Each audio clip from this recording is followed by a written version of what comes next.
ഹരേ കൃഷ്ണ. ഹരേ കൃഷ്ണ. എല്ലാവർക്കും പ്രണാമം. ശ്രീ ശ്രീ രാധാ ഗോവിന്ദ് ടെമ്പിൾ ഇസ്കോൺ മാംഗ്ലൂരിന്റെ ഭഗവത്ഗീത ക്ലാസ്സിലേക്ക് എല്ലാവർക്കും സ്വാഗതം. അധ്യായം 2 പാർട്ട് 1 ആണ് നമ്മൾ തുടങ്ങാൻ പോകുന്നത്. ഹരേ കൃഷ്ണ. ഓം നമോ ഭഗവതേ വാസുദേവായ. ഓം നമോ ഭഗവതേ വാസുദേവായ. ഓം നമോ ഭഗവതേ വാസുദേവായ. ഓം അജ്ഞാനതിമിരാന്ധസ്യ ജ്ഞാനാഞ്ജനാശലാകയ ചക്ഷുരുന്മീലിതം യേന തസ്മൈ ശ്രീ ഗുരവേ നമഃ. ശ്രീ ചൈതന്യമനോഭീഷ്ടം സ്ഥാപിതം യേന ഭൂതലേ സ്വയം രൂപ കഥാ മഹ്യം ദദാതി സോപതാന്തികം.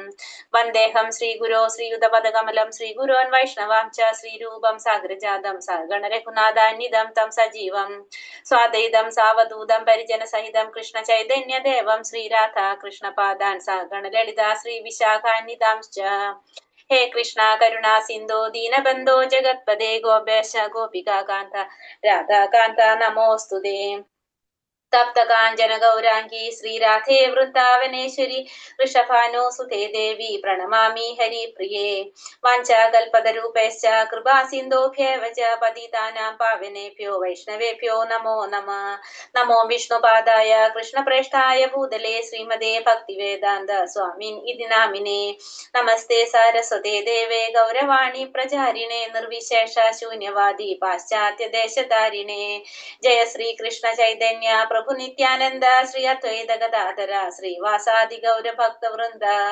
ഹരേ കൃഷ്ണ കൃഷ്ണ കൃഷ്ണ ഹരേ ഹരേ ഹരേ രാമ രാമ രാമ ഹരേ ഹരേ.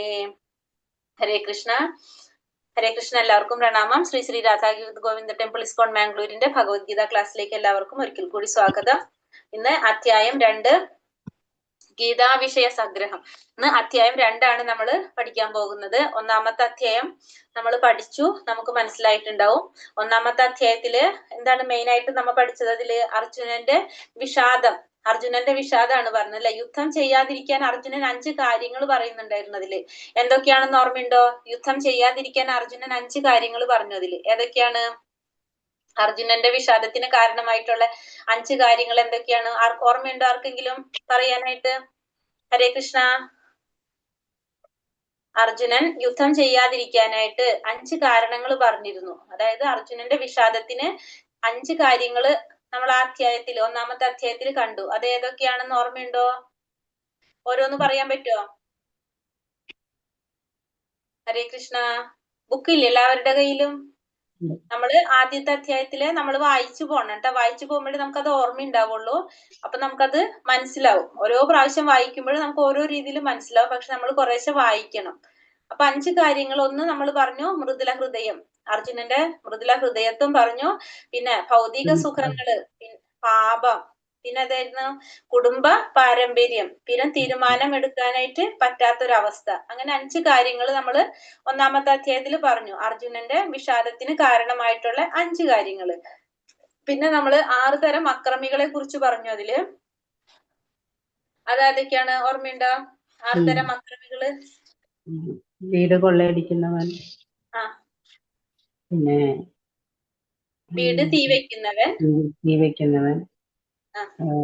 മറ്റുള്ളവരുടെ ഭാര്യയെ ഉപദ്രവിക്കുന്നവൻ, അന്യന്റെ ഭാര്യ അപഹരിക്കുന്നവൻ, വിഷം കൊടുക്കുന്നവൻ, വീട് തീ വെക്കുന്നവൻ, മാരക ആയുധങ്ങൾ കൊണ്ട് ആക്രമിക്കുന്നവൻ, സ്വത്ത് കൊള്ളയടിക്കുന്നവൻ, ഭൂമി കയ്യേറുന്നവൻ, അന്യന്റെ ഭാര്യ അപഹരിക്കുന്നവൻ. അങ്ങനെ 6 പോയിന്റുകൾ നമ്മൾ അത് പറഞ്ഞു. പിന്നെ അർജുനന്റെ വിഷാദത്തിന് കാരണമായിട്ടുള്ള 5 കാര്യങ്ങൾ പറഞ്ഞു. പിന്നെ അർജുനന്റെ വിജയത്തിന് കാരണമായിട്ടുള്ള കുറച്ച് പോയിന്റുകളും പറഞ്ഞു. അർജുനൻ വിജയിക്കും എന്ന് പറയാനായിട്ടുള്ള കുറച്ച് പോയിന്റുകളും പറഞ്ഞു. അത് ഏതൊക്കെയായിരുന്നു? അർജുനൻ വിജയിക്കുന്നു പറയാനായിട്ടുള്ള കാരണങ്ങൾ: ഒന്ന്, ഭഗവാൻ ശ്രീകൃഷ്ണൻ അർജുനന്റെ കൂടെയുണ്ട്. പിന്നെ കൊടിയടയാളം ഹനുമാന്റെ കൊടിയടയാളമായിരുന്നു. അഗ്നിദേവൻ കൊടുത്ത രഥമായിരുന്നു. പിന്നെ രഥം പറഞ്ഞു, രഥത്തിലെ കൊടിയടയാളം പറഞ്ഞു. പിന്നെ കുരുക്ഷേത്ര യുദ്ധഭൂമി ഉണ്ടായിരുന്നു. പിന്നെ ഭാഗ്യദേവതയായിട്ടുള്ള ലക്ഷ്മി ദേവി കൂടെയുണ്ട്. ഭഗവാൻ കൂടെയുണ്ട്. പിന്നെ വന്നിട്ട് രഥം പറഞ്ഞു. നമ്മള് 3 ദിക്കിലും വിജയം മാത്രമുള്ള രഥമുണ്ട്. ഹനുമാന്റെ അടയാളം ഉണ്ട്. പിന്നെ മോക്ഷത ഏകാദശിയാണ്. പിന്നെ രക്തജീവിതം പറയുന്നുണ്ടായിരുന്നു ഒരു പോയിന്റ് അല്ലെ. പിന്നെ എത്ര പോയിന്റ് അല്ലാതായി. ഇപ്പൊ പിന്നെ ശംഖുകളെ കുറിച്ച് പറഞ്ഞു, ദിവ്യ ശംഖുകളുണ്ട് അല്ലെ, അങ്ങനെ അത് പറഞ്ഞു നമ്മൾ. അപ്പൊ അർജുനന്റെ വിജയത്തിന്റെ കാരണങ്ങൾ പറഞ്ഞു.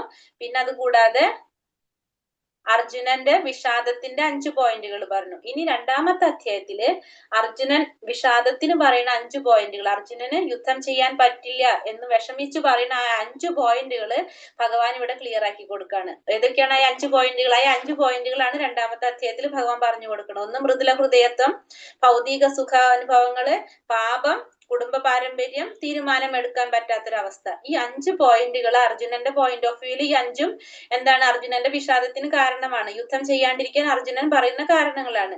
അപ്പൊ ഈ 5 പോയിന്റുകൾക്ക് ഭഗവാൻ എന്തുവാണ്? കൗണ്ടർ കൊടുക്കാണ്. അർജുനൻ അതിനൊക്കെ ഇതൊന്നും ഇതായിട്ട് ബന്ധമില്ല എന്നുള്ള രീതിയിൽ ഓരോന്നിനും എന്താ പറയണ അർജുനന് ഭഗവാൻ പറഞ്ഞു കൊടുക്കാണ്. അപ്പൊ അതാണ് നമ്മൾ രണ്ടാമത്തെ അധ്യായത്തില് പറയുന്നത്. അപ്പൊ 3 യോഗവും ഇതിൽ പറയുന്നുണ്ട്. അർജുനന് ഭഗവാൻ ഇതിലേതൊക്കെ ഉപദേശിക്കുന്നുണ്ട്? അർജുനന് ജ്ഞാനയോഗം ഉപദേശിക്കുന്നുണ്ട്, കർമ്മയോഗം ഉപദേശിക്കുന്നുണ്ട്, ഭക്തിയോഗം ഉപദേശിക്കുന്നുണ്ട്. ഈ 3 കാര്യങ്ങളും ഈ അധ്യായത്തിൽ പറയുന്നുണ്ട്. അപ്പൊ ഈ 5 പോയിന്റുകള് അർജുനൻ പറഞ്ഞത് ഭഗവാൻ ഇവിടെ ക്ലിയർ ആക്കി കൊടുക്കാണ്. അപ്പൊ നമുക്ക് അധ്യായം 2 കടക്കാം. അധ്യായം 2 ഗീതാ വിഷയ സംഗ്രഹം. ആദ്യത്തെ ശ്ലോകം. സഞ്ജയ ഉവാച തം തഥാ കൃപയാവിഷ്ടം അശ്രുപൂർണാകുലേക്ഷണം വിഷീദന്തമിതം വാക്യം ഉവാച മധുസൂദന. സഞ്ജയൻ പറഞ്ഞു, അങ്ങനെ കരുണാർദ്രനായി അശ്രുക്കൾ നിറഞ്ഞ കണ്ണുകളോടെ നിൽക്കുന്നവനായ അർജുനനെ കണ്ടിട്ട് മധുസൂദനൻ പറഞ്ഞു. സഞ്ജയൻ പറയാണ്, ഫസ്റ്റത്തെ അധ്യായത്തില് ലാസ്റ്റ് ശ്ലോകത്തിൽ നമ്മൾ അങ്ങനെ പറഞ്ഞത് അല്ലെ? എന്താ പറഞ്ഞത്? അർജുനൻ വില്ലും ശരങ്ങളെല്ലാം താഴെ ഇട്ടിട്ട് അത്യന്തം ദുഃഖിതനായിട്ട് തേരിലിരിക്കുകയാണ്. കാരണം ഈ 5 കാര്യങ്ങൾ ഭഗവാൻ അർജുനൻ പറഞ്ഞു. അർജുനന് യുദ്ധം ചെയ്യാനായിട്ട് താല്പര്യമില്ല. അർജുനന്റെ വിഷാദത്തിന്റെ 5 പോയിന്റുകൾ പറഞ്ഞതിന് ശേഷം അർജുനൻ എന്താണ് ചിന്തിക്കുന്നത്? ഇനി യുദ്ധം ചെയ്യാനായിട്ട് താല്പര്യമില്ല എന്ന് പറഞ്ഞിട്ട് അവരെന്നെ കൊല്ലണമെങ്കിൽ കൊന്നോട്ടെ, ഞാൻ എന്നാലും യുദ്ധം ചെയ്യാൻ താല്പര്യമില്ല എന്ന് പറഞ്ഞുകൊണ്ട് അർജുനന്റെ എന്താ പറയണ വില്ലും ശരങ്ങളൊക്കെ താഴെ ഇട്ടിട്ട് അത്യന്തം ദുഃഖിതനായിട്ട് തേരിലിരിക്കുകയാണ് ചെയ്തത്. അപ്പൊ അത് അടുത്ത ശ്ലോകത്തിൽ സഞ്ജയൻ പറയാണ്, തം തഥാ കൃപയാവിഷ്ടം അശ്രുപൂർണാകുലേക്ഷണം വിഷീദന്തമിതം വാക്യം ഉവാച മധുസൂദന. സഞ്ജയൻ പറഞ്ഞു, അങ്ങനെ കരുണാർദ്രനായി അശ്രുക്കൾ നിറഞ്ഞ കണ്ണുകളോടെ നിൽക്കുന്നവനായ അർജുനനെ കണ്ടിട്ട് മധുസൂദനൻ പറയുന്നു. അപ്പൊ മധുസൂദനൻ പറയുന്നത് ഇവിടെ സഞ്ജയൻ പറഞ്ഞു കൊടുക്കാണ് ആർക്ക്? രാജാവിന് അല്ലെ. എന്താണ് പറയണത്? ഭൗതികമായ അനുകമ്പയും വിലാപവും കണ്ണീരുമെല്ലാം ആത്മാവിനെ കുറിച്ചുള്ള അജ്ഞാനത്തിന്റെ ലക്ഷണങ്ങളാണ്. ശാശ്വതമായ ആത്മാവിനോടുള്ള അനുകമ്പയാണ് ആത്മസാക്ഷാത്കാരം.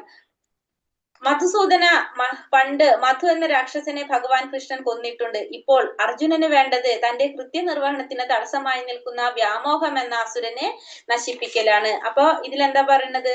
ഈ ഭൗതികമായിട്ടുള്ള അനുകമ്പയും വിലാപമൊക്കെ കാരണം കൊണ്ടാണ് ആത്മാവിനെ കുറിച്ചിട്ടുള്ള ഈ അജ്ഞാനത്തിന്റെ ലക്ഷണങ്ങളാണ് നമ്മളുടെ ഈ ഭൗതികമായിട്ടുള്ള അനുകമ്പ. നമുക്ക് ഭൗതികമായിട്ടുള്ള കാര്യങ്ങളിൽ കൂടുതൽ നമ്മൾ ഇറങ്ങുമ്പോൾ എന്താ സംഭവിക്കുന്നത്? നമ്മൾ ആരാണെന്നുള്ളൊരു ബോധം നമുക്ക് ഇല്ലാതാവാണ്. നമുക്കവിടെ അജ്ഞാനാണ് സംഭവിക്കുന്നത്. ശാശ്വതമായിട്ടുള്ള ശാശ്വത ആത്മാവിനോടുള്ള അനുകമ്പയാണ് എന്ത്? ആത്മസാക്ഷാത്കാരം.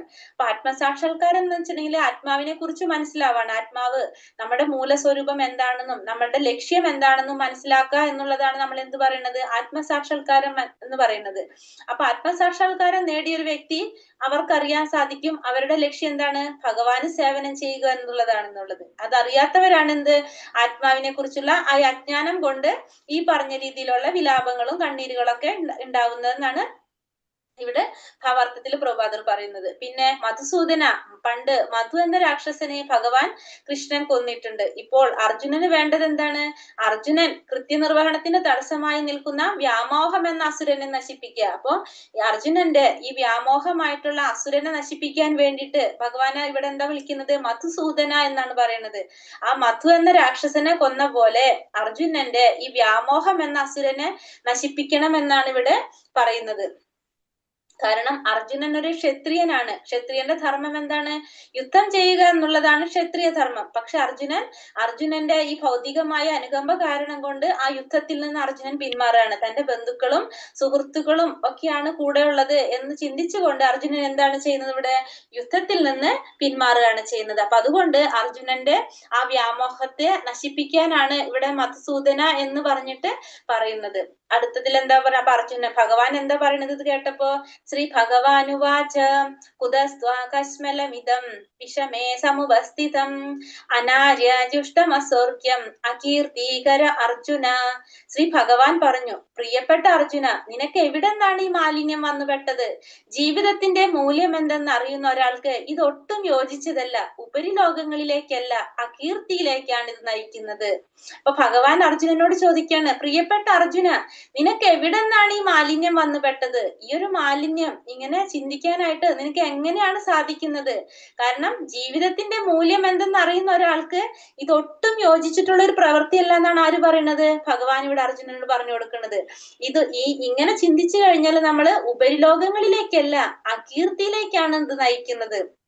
അപ്പോ ഇങ്ങനെ നമ്മൾ ചിന്തിച്ചു കഴിഞ്ഞാൽ നമ്മളെ ഈ എന്താ പറഞ്ഞ ഭൗതികതയെ കുറിച്ചിട്ട് ചിന്തിച്ച് അതിനോടുള്ള അനുകമ്പയോടെ നമ്മൾ പ്രവർത്തിച്ചു പോകുകയാണെങ്കിൽ നമ്മൾ എന്താണ്, ആത്മാവിനെ കുറിച്ചുള്ള ഒരു ജ്ഞാനം നമുക്ക് കിട്ടുന്നില്ല. അപ്പോ ഇത് കാരണം കൊണ്ട്, ഈ വിലാപവും കണ്ണീരും കൊണ്ട് നിനക്ക് എന്താണ് കിട്ടുന്നത്? നീ ഉപരിലോകങ്ങളിലേക്ക് എത്തില്ല. നീ എവിടേക്ക് എത്തുന്നുള്ളൂ? അകീർത്തിയിലേക്കായിരിക്കും നിന്നെ നയിക്കുന്നത്. അത് കീർത്തിയില്ലാതെ അകീർത്തിയിലേക്കാണ് നിന്നെ ഇത് നയിക്കുക എന്ന് ആര് പറയാണ് ഇവിടെ? ഭഗവാൻ അർജുനനോട് പറഞ്ഞു കൊടുക്കുക. പരമസത്യത്തെ അറിയുന്നവൻ അതിനെ സമാനമായ 3 ഭാവങ്ങളിലാണ് സാക്ഷാത്കരിക്കുന്നത്. പരമസത്യത്തിന്റെ ആ ഭാവങ്ങൾ ബ്രഹ്മമായും പരമാത്മാവായും ഭഗവാനായും അറിയപ്പെടുന്നു. അപ്പോ ഇവിടെ പരമ ദിവ്യോത്തമ പുരുഷനായ ഭഗവാനെ 3 ഭാവങ്ങളിൽ നമുക്ക് എന്ത് ചെയ്യാം? സാക്ഷാത്കരിക്കാൻ സാധിക്കും. നമ്മൾ ഫസ്റ്റ് ലെവലിൽ പഠിച്ചു. അതെങ്ങനെയാണെന്ന് ഓർമ്മയുണ്ടോ? എളുപ്പത്തിൽ പറഞ്ഞിട്ടുണ്ടായിരുന്നു. ഭഗവാനെ സാക്ഷാത്കരിക്കുന്നത് എങ്ങനെയാണ്? ബ്രഹ്മം, പരമാത്മാ, ഭഗവാൻ 3 തരത്തിൽ നമ്മൾ പറഞ്ഞു. അതില് ബ്രഹ്മസാക്ഷാത്കാരം എന്ന് പറഞ്ഞാൽ എങ്ങനെയാണ് ഓർമ്മയുണ്ടോ? ബ്രഹ്മസാക്ഷാത്കാരത്തിൽ ലയിക്കുക എന്ന് പറഞ്ഞാൽ നമ്മൾ എങ്ങനെയാണ് ഉദ്ദേശിക്കുന്നത്? ഹരേ കൃഷ്ണ, മറന്നോ? ബ്രഹ്മസാക്ഷാത്കാരം എന്ന് പറയുമ്പോ എങ്ങനെയാണ് പറയുന്നത്? ബ്രഹ്മസാക്ഷാത്കാരത്തിൽ എന്ന് വെച്ചിട്ടുണ്ടെങ്കിൽ ഭഗവാന്റെ ആ പ്രകാശത്തില്, ഭഗവാന്റെ ആ ജ്യോതിസിലോട്ടാണ് എന്ത് ചെയ്യുന്നത്? ലയിക്കുന്നത്. ഭഗവാനെ നമ്മൾ എന്താണ് വെച്ചിട്ടുണ്ടെങ്കിൽ നിരപേക്ഷ ഇതിൽ പറയുന്നത്, ബ്രഹ്മസാക്ഷാത്കാരത്തിൽ പറയുമ്പോ അവ്യക്തിഗതനാണ്, സർവ്വവ്യാപിയാണത്. അപ്പൊ വ്യക്തിഗതമായിട്ടുള്ള ഒരു രൂപമില്ല. അപ്പൊ അതിനെന്താണ്? പ്രകാശം, ഒരു ജ്യോതിസ് മാത്രമേ ബ്രഹ്മത്തിൽ പറയുന്നുള്ളൂ. അപ്പൊ ആ ബ്രഹ്മത്തിലോട്ടാണ് എല്ലാവരും ലയിക്കാനായിട്ട്, ബ്രഹ്മത്തിനെ ആരാധിക്കുന്ന എല്ലാവരും എങ്ങോട്ടാണ് ലയിക്കുന്നത്? ഭഗവാന്റെ ആ വെളിച്ചത്തിലോട്ട്, ആ ബ്രഹ്മത്തിലോട്ട് മാത്രമാണ് അവർക്ക് ലയിക്കാനായിട്ട് സാധിക്കുന്നത്. അതാണ് നമ്മൾ പറയുന്നത് ഈ ബ്രഹ്മസാക്ഷാത്കാരം. അപ്പൊ ഈ പ്രകാശം, ആ ഒരു ജ്യോതിസിലോട്ടാണ് ലയിക്കുന്നത്. ഭഗവാന്റെ ശരീരത്തിൽ ആ ഒരു പ്രകാശം, ആ ഒരു ജ്യോതിസ്, അതാണ് നമ്മൾ ഈ പറയുന്ന ബ്രഹ്മസാക്ഷാത്കാരം. കുറച്ചും കൂടി മറിഞ്ഞു കഴിഞ്ഞാൽ നമുക്ക് അതെനിക്ക് എന്താണ്? പരമാത്മാ സാക്ഷാത്കാരാവും. പരമാത്മാ സാക്ഷാത്കാരം വരുമ്പോഴെങ്ങനെയാണ് വരുന്നത്? നമ്മളുടെ എല്ലാ ഹൃദയത്തിൽ വാഴുന്ന പരമാത്മാ ചതുർഭുജ രൂപത്തിലുള്ള ഭഗവാനിൽ ലയിക്കുകയാണ് അല്ലെ? ഭഗവാനിലേക്ക് ചേരുന്നതിനാണ് നമ്മൾ എന്ത് പറയുന്നത്? പരമാത്മാ സാക്ഷാത്കാരം എന്ന് പറയുന്നത്. അപ്പൊ ചതുർഭുജ രൂപത്തിലുള്ള ഭഗവാൻ, അതായത് ശംഖ്, ചക്ര, ഗദ, പത്മത്തോട് കൂടിയ നമ്മളുടെ എല്ലാവരുടെ ശരീരത്തിനുള്ളിൽ വാഴുന്ന, നമ്മളുടെ എല്ലാവരുടെ ഹൃദയത്തിൽ വാഴുന്ന ചതുർഭുജ രൂപത്തിലുള്ള ഭഗവാന്റെ പരമാത്മാ രൂപത്തിന്, അതിനോട് ലയിക്കുന്നതിനാണ് നമ്മൾ എന്ത് പറയുന്നത്? രണ്ടാമത്തെ പറയുന്നത് പരമാത്മാ സാക്ഷാത്കാരം എന്ന് പറയുന്നത്. അതിന് പക്ഷെ എന്താണ്? കുറേ വർഷങ്ങൾ നമ്മൾ കുറെ ഭഗവാനെ ധ്യാനത്തിലൂടെയും തപസ്സിലൂടെയും ഒക്കെ മാത്രമാണ് നമുക്കിത് സാക്ഷാത്കരിക്കാൻ സാധിക്കുന്നത്. അപ്പൊ അതിന് നമുക്ക് എന്ത് വേണ്ടി വരും? കുറേ വർഷങ്ങൾ നമ്മൾ ധ്യാനവും തപസ്സും പോലെയൊക്കെ നമ്മൾ ചെയ്യേണ്ടി വരും. അതിനുശേഷമാണ് നമുക്ക് ഭഗവാനിലേക്ക് എത്തിക്കാനായിട്ട്, ഭഗവാനിലേക്ക് ലയിക്കാനായിട്ട് നമുക്ക് സാധിക്കുന്നത്. അല്ലാതെ നമുക്ക് സാധിക്കില്ല. പക്ഷെ എന്താണ്, ഈ പറഞ്ഞ പോലെ വൈകുണ്ഠ ലോകത്തിലേക്ക് പോകാനായിട്ട് സാധിക്കും. കുറെ വൈകുണ്ഠ ലോകങ്ങൾ നമ്മൾ കണ്ടിരുന്നു നമ്മളെ ലോകോലോക ചാട്ടിൽ, അതിലേക്ക് പോകാൻ സാധിക്കും. പക്ഷെ അതിന് കുറെ വർഷങ്ങൾ നമ്മൾ എടുക്കേണ്ടി വരും. മൂന്നാമത്തതാണ് ഇത് ഭഗവാൻ സാക്ഷാത്കാരം. ഭഗവാൻ സാക്ഷാത്കാരം എന്ന് പറഞ്ഞ എന്താണ്? ഭക്തിയുടെ സേവനത്തിലൂടെ സാക്ഷാൽ ഭഗവാനെ എന്താ പറയാ സാക്ഷാത്കരിക്കാൻ സാധിക്കുന്നതാണ് എന്ത്? ഭഗവത് സാക്ഷാത്കാരം. ഭഗവത് സാക്ഷാത്കാരത്തിലൂടെ, അപ്പൊ നമ്മൾ എന്താണ്? ഭക്തിയുടെ സേവനത്തിലൂടെ ഭഗവാനെ നമുക്ക് സാക്ഷാത്കരിക്കാൻ സാധിക്കുന്നതാണ് ഭഗവത് സാക്ഷാത്കാരം. അപ്പൊ 3 തരത്തില് നമ്മൾക്ക് പറയാം. ഇതിനെ നമുക്ക് കമ്പയർ ചെയ്തിരിക്കുന്ന എങ്ങനെയാണ്? ഉദാഹരണം പറഞ്ഞിരിക്കുന്നത് സൂര്യപ്രകാശവും സൂര്യ ഉപരിതലവും സൂര്യഗ്രഹവും, ഈ 3 തരത്തില് നമുക്ക് ഇതിനെ പറയാം. സൂര്യനോട് ഈ 3 ദിവ്യ വിഭാഗങ്ങൾ, ദിവ്യഭാവങ്ങളെ ഉപമിക്കാം. നമുക്കപ്പോ സൂര്യപ്രകാശം, സൂര്യന്റെ ആ ഒരു പ്രകാശം നമുക്ക് എന്തിനെ ഉപമിക്കാം? ബ്രഹ്മത്തിനെ നമുക്ക് കമ്പയർ ചെയ്യാനായിട്ട് സാധിക്കും. പിന്നെ സൂര്യ ഉപരിതലം എന്ന് പറയുമ്പോൾ എന്തായിട്ട് മാറി? സൂര്യന്റെ ആ ഒരു സൂര്യദേവനിലേക്ക് എത്തുന്നില്ല നമ്മള്, എവിടേക്ക് എത്തുന്നുള്ളൂ? അപ്പൊ രണ്ടാമത്തെ സൂര്യന്റെ ഒപ്പം വസിക്കാൻ പറ്റും, പക്ഷെ എന്താണ്, ആ സൂര്യനെ കുറിച്ച് നമുക്ക് അറിയാനായിട്ട് സാധിക്കുന്നില്ല. കുറച്ചും കൂടി അറിയാൻ സാധിക്കും. സൂര്യപ്രകാശം പോലല്ല, കുറച്ചും കൂടി നമുക്ക് അറിയാൻ സാധിക്കും, പക്ഷെ കൂടുതൽ നമുക്ക് അറിയാൻ പറ്റില്ല. അതേ സ്ഥാനത്ത് സൂര്യദേവനൊപ്പം നമ്മള്, സൂര്യഗ്രഹം എന്ന് പറയുന്നതാണ്, സൂര്യദേവനോടൊപ്പം നമ്മള് നിൽക്കാണ്. അപ്പൊ സൂര്യദേവനോടൊപ്പം നിൽക്കുമ്പോൾ നമുക്ക് എന്താണ്, സൂര്യനെ സേവിക്കാൻ സാധിക്കും. അപ്പൊ കുറെ കൂടിയിട്ട് നമുക്ക് മനസ്സിലാക്കാൻ സാധിക്കും. അപ്പൊ അത് തന്നെയാണ് നമ്മളിവിടെ ബ്രഹ്മവും സാക്ഷാത്കാരവും, ബ്രഹ്മവും പരമാത്മ ഭഗവാൻ, ഇത് മൂന്നും കമ്പയർ ചെയ്യുന്നത്. പിന്നെ ഭഗവാൻ എന്ന് പറഞ്ഞാൽ ആരാണ്? ഭഗവാൻ എന്ന് പറഞ്ഞു കഴിഞ്ഞാൽ നമുക്കറിയാം, സമ്പത്ത്, ശക്തി, യശസ്, സൗന്ദര്യം, ജ്ഞാനം, ത്യാഗം, ഈ 6 ഗുണങ്ങള് പൂർണ്ണമായി ഉൾക്കൊള്ളുന്നത് ആരാണോ അവരാണ് ആര്? പരമപുരുഷൻ. ആ പരമപുരുഷനാണ് ആര്? ഭഗവാൻ. സമ്പത്ത്, ശക്തി, യശസ്, സൗന്ദര്യം, ജ്ഞാനം, ത്യാഗം. അപ്പൊ വേദവ്യാസന്റെ പിതാവും പിന്നെ ആരാണ്? പ്രമാണികനുമായിട്ടുള്ള പരാശര മുനി ഭഗവാനെ കുറിച്ച് പറഞ്ഞിരിക്കുന്നത്, നിർവചിച്ചിരിക്കുന്നത് എങ്ങനെയാണ്? എന്തൊക്കെയാണ് ഈ 6 ഗുണങ്ങള്? സമ്പത്ത്, ശക്തി, യശസ്, സൗന്ദര്യം, ജ്ഞാനം, ത്യാഗം. ഇത് ആരിലാണോ പൂർണ്ണമായി ഉൾക്കൊള്ളുന്നത് അതാരാണ്? പരമദിവ്യോത്തമ പുരുഷനായ ഭഗവാൻ ശ്രീകൃഷ്ണനാണെന്നാണ് ഇത് നമുക്ക് ഇതില് പറഞ്ഞിരിക്കുന്നത്. അപ്പൊ അതാണ് പറയുന്നത്, സമ്പത്ത്, ശക്തി, യശസ്, സൗന്ദര്യം, ജ്ഞാനം, ത്യാഗം, അതാണ് ഭഗവാന്റെ ഗുണങ്ങൾ 6 പറഞ്ഞു. ഇത് 6ഉം പരിപൂർണമായിട്ട് ഉൾക്കൊള്ളുന്നത് ആരാണോ അവരാണ് ആര്? ഭഗവാൻ എന്ന് അറിയപ്പെടുന്നത്. ഇനി അടുത്ത ശ്ലോകത്തിൽ നമ്മൾ എന്താ പറയണത്? അപ്പൊ ഭഗവാനെ കവച്ചു വെക്കാനായിട്ട് ആർക്കും സാധ്യമല്ല. ഭഗവാൻ ആരാണ്? സച്ചിദാനന്ദ സ്വരൂപനാണ്, സർവ്വകാരണങ്ങൾക്കും കാരണഭൂതനുമായിട്ടുള്ള ആദിപുരുഷനായ ഗോവിന്ദനുമാണ്. അപ്പൊ ഭഗവാനെ കവച്ചു വെക്കാനായിട്ട് ആർക്കും സാധ്യമല്ല. നമ്മള് ഇതിൽ പറയുന്നുണ്ട്, ബ്രഹ്മസംഹിതയിൽ പറയുന്നുണ്ടല്ലോ, ഈശ്വര പരമ കൃഷ്ണ സച്ചിദാനന്ദ വിഗ്രഹ അനാദിരാദിർ ഗോവിന്ദ സർവകാരണ കാരണം. അപ്പൊ എല്ലാത്തിനും കാരണമായിട്ടുള്ള അദ്ദേഹത്തിന്, സർവ്വകാരണങ്ങൾക്കും കാരണഭൂതനായിട്ടുള്ള ആദിപുരുഷനായ ഗോവിന്ദൻ അല്ലെ, ആ ഗോവിന്ദനെ കവച്ചു വെക്കാനായിട്ട് ആർക്കും സാധ്യമല്ല. അതാണ് നമ്മള് എന്തില് പറയുന്നത്? ബ്രഹ്മസംഹിതയില് പറയുന്നത്. അടുത്ത ശ്ലോകത്തിൽ എന്താ പറയുന്നു? ക്ലൈബം അസ്മഗമപാർത്ഥ നൈതയുപപത്യതേ ക്ഷുദ്രം ഹൃദയ ദൗർബല്യം തെക്തോതിഷ്ഠാ പരന്തപ. ഹേ പാർത്ഥ, എന്താ പറയുന്ന? ഹേ പാർത്ഥ, ഈ തരം താണ ഈ അണത്തമില്ലായ്മയ്ക്ക് അധീനനാകരുത്. നിനക്ക് യോജിക്കുന്നതല്ല ഇത്. ശത്രുക്കളെ ജയിക്കുന്നവനെ, ക്ഷുദ്രമായ ഹൃദയ ദൗർബല്യത്തെ ഉപേക്ഷിച്ച് എഴുന്നേൽക്കൂ. ഇവിടെ അർജുനനെ ഭഗവാൻ എന്തെന്നാ വിളിക്കുന്നത്?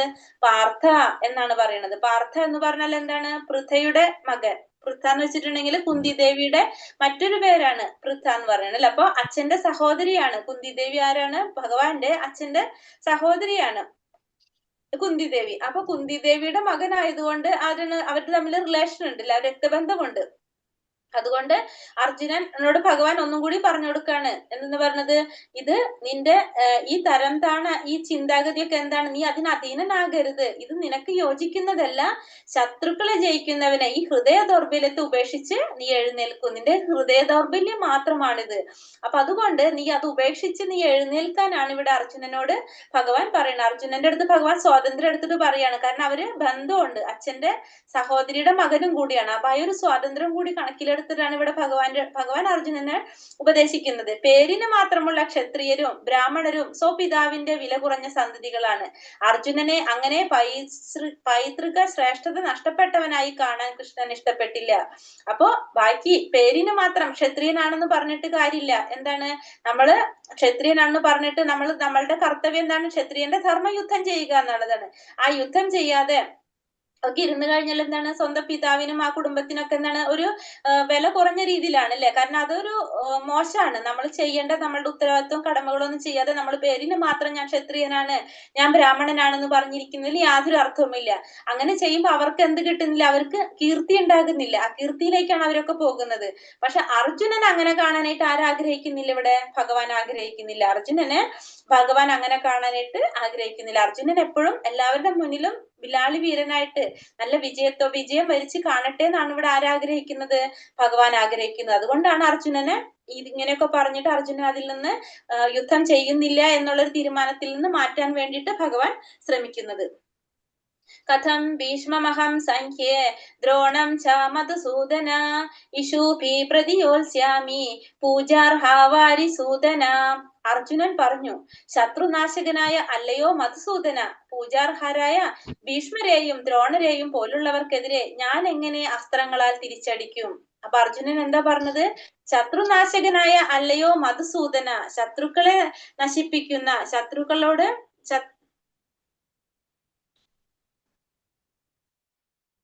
ശത്രുനാശകനായ അല്ലയോ മധുസൂദന എന്നാ പറയുന്നത് ഇവിടെ ഭഗവാന്. പൂജാർഹരായ ഭീഷ്മരെയും ദ്രോണരെയും പോലുള്ളവർക്കെതിരെ ഞാൻ എങ്ങനെ അസ്ത്രങ്ങളാൽ തിരിച്ചടിക്കും? അപ്പോ ഇവിടെ ഉള്ളത് ആരൊക്കെയാണ്?